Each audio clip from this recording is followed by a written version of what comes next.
Hi and welcome to this unboxing and review of the Osmo Mobile 2 gimbal made by DJI. First for me, I've never done one of these unboxing videos before. I've just decided to buy one of these, and be honest with you, I hadn't even heard of a gimbal until a couple of weeks ago when I saw an ad come up on Twitter. We've started to do a few travel videos now and add them to our YouTube channel, and so I thought we should buy some reasonable equipment to make that look a little bit more professional. And so this is a completely unbiased review of this piece of equipment that I've never even seen before, let alone tried. Okay, so I'll unbox this now, show you what's in the box and let you know how I'll get on with using it. Okay, let's get the box open and see what's actually inside. Well, there seems to be a security label there. I'll just cut through that.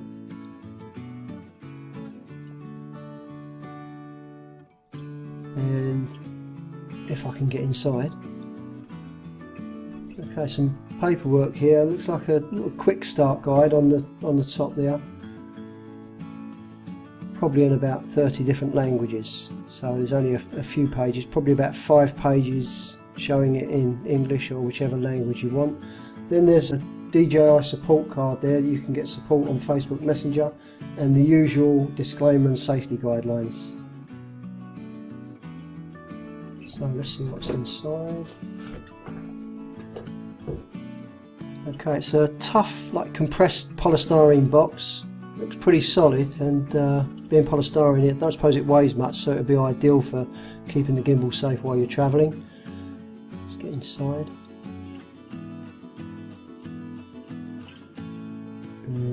First impressions, very cheap looking, plasticky looking, but I don't suppose the look really is that important as long as it works properly and does the job properly. So you have this USB to mini USB lead to charge that actually plugs into the handle there where the battery's in. Okay, let's take it out of the case. It's actually quite a bit lighter than I thought it would be. It's got a standard tripod fitting on the bottom there, which is handy. The battery's encased in the handle. You can't actually get to that. I'm not sure that's a good idea. And then you've got the zoom control on the side there. The 3 control buttons are here on the top, and you've got the mini USB socket there where you can charge the battery. These 3 control buttons, I'm not sure what they do yet, but I'm sure I'll find out and I'll let you know. You've also got this USB socket here. You can plug your phone into that and take a charge off of the inbuilt battery, so you can use it as a charger. This is the cradle up here for holding the phone. Really strong springs there to hold the phone nice and steady while it's in place. Okay, the battery's flat on this. I need to charge it. It takes 2 hours to charge, so as soon as that happens I'll be back and I'll give you a rundown as to how it works. I left the gimbal charging overnight simply because the 2 hours that they state that it takes to take a full charge, it hadn't worked. When I looked at it, one of those 3 white lights was alight and the second one was flashing, so it hadn't taken a full charge. So I left it on overnight, and this is the fully charged state here. You want those three white lights and the 1 green light, and that tells you it's fully charged. Okay, so I thought I'd run through these buttons, what the controls are on this.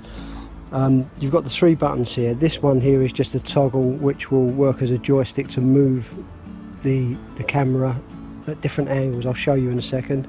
This one with the red button is for starting and stopping the videos, or for doing a screenshot if you're taking photographs. And this one is the power button, and it takes you through the different modes as well. Okay, so I'll just power this up. You hold the power button for about 1.5 seconds and you'll see the lights come on, and that's responded, that's taken. And like I say, this one here will just work like a joystick to move the camera, to move the phone wherever you put it. Now with this mode button, if you click it twice, it centralises everything and puts it on the level where it should be. Push this mode button just once and you can see that you can move around wherever you want. You'll get like a delayed response with your movement. You can see there it's trailing my movements, and that's to smooth things out. Rather than making it jerky movements, it keeps it nice and smooth.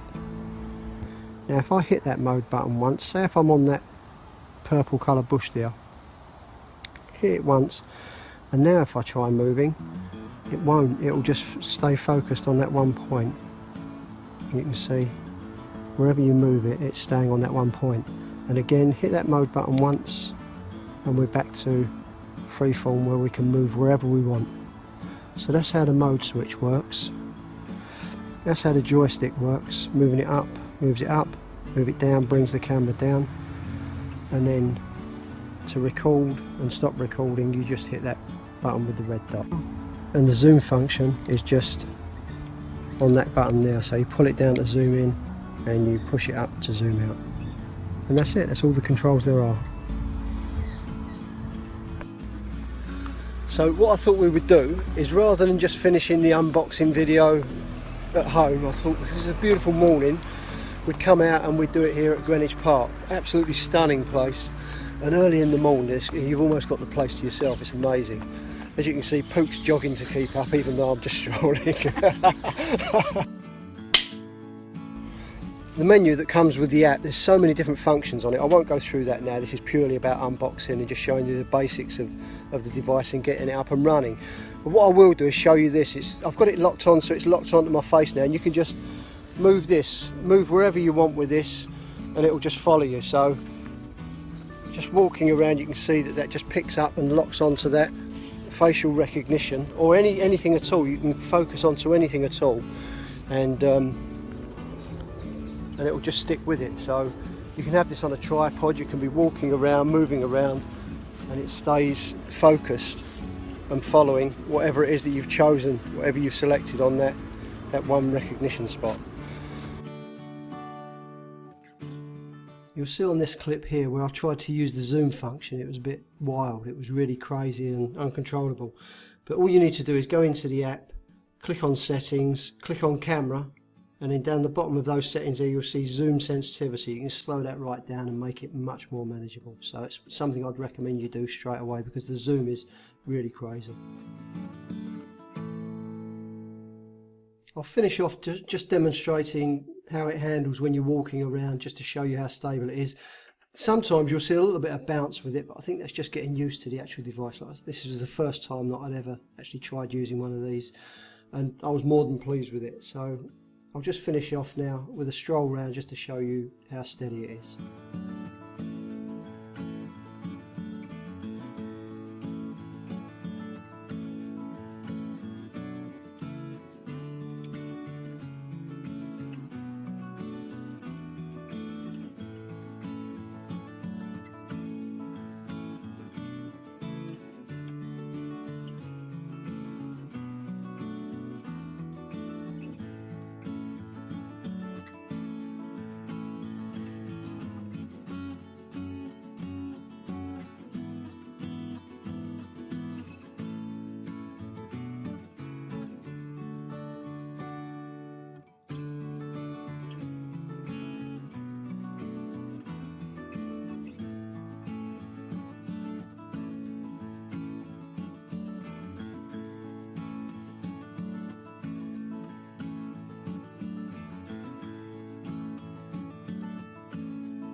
So overall, I'm really pleased with this device. The Osmo Mobile 2 is very, very easy to get used to. It doesn't take you long to get it up and running.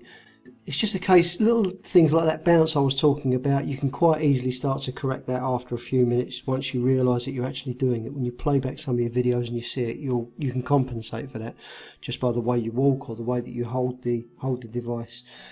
But I'm very pleased with it. Absolutely fantastic little device, and I'm looking forward to doing some more. If you've enjoyed this video and you'd like updates as and when I bring out new videos, please click on subscribe, click on the little bell there and you'll get the heads up. And like I say, the reason that I've brought this device is to do some more travel videos whenever we're traveling around and hopefully make them a little bit more professional. So thanks very much, and I shall see you again soon.